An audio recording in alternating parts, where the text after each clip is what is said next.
nên giờ cột trái này Wow. Tôi kia đó rồi.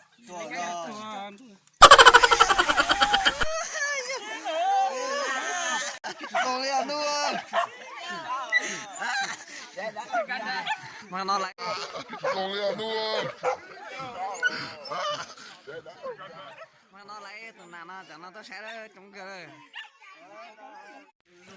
Tôi tăng này cho. giờ bắt tay lo thì dùng cái một tôi nhảy trang vô cái bên này Đấy, ít thôi mà những cầu đó. Chả mà là hôm nay chèn tụt tụt sữa. Tiếng trái thật đi. Không có thịt trên nó là nó là một cho đây. Ai lát không giờ lo. cố tí cầm mông cố tí em mông đấy chị nó đúng lên cố lại giỏi nó cởi nó mông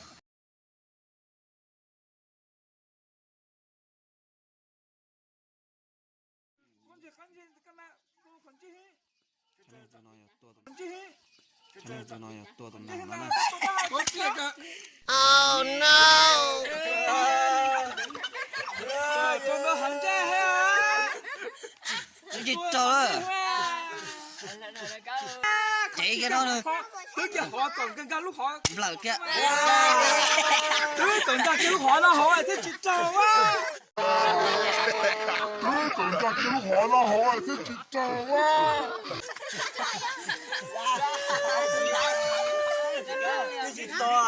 Cho tôi chia ra tôi có trai cô Nói e. còn tính đồ hỏi Chị cái đó lúc khổ mà.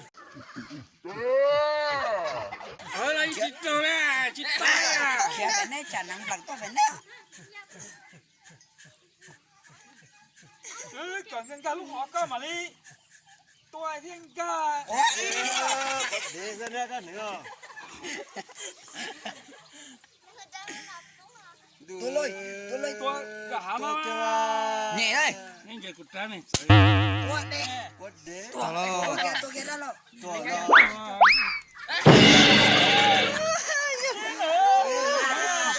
Con liền luôn. Mà nó. Đấy, đó, bộ tụi nó to đây. Đó ta nặng to lên. Cho tụi nó to cho tụi lấy nó rồi. Ta bắt ta chỉ lấy rồi. Tụi nó chặt ra mà, cái mua mà. To Tôi kia. Okay. Nè.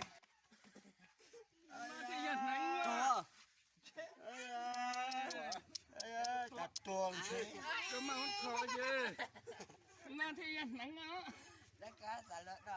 nó cho tôi chui ấy ตอนนี้ฉันได้เข้าป้าติดตามในเจ้ากูชาวดาวขอตอนเด็กกูจะเชียร์ในเที่ยวใช้เที่ยวโอได้เชียร์ตะกู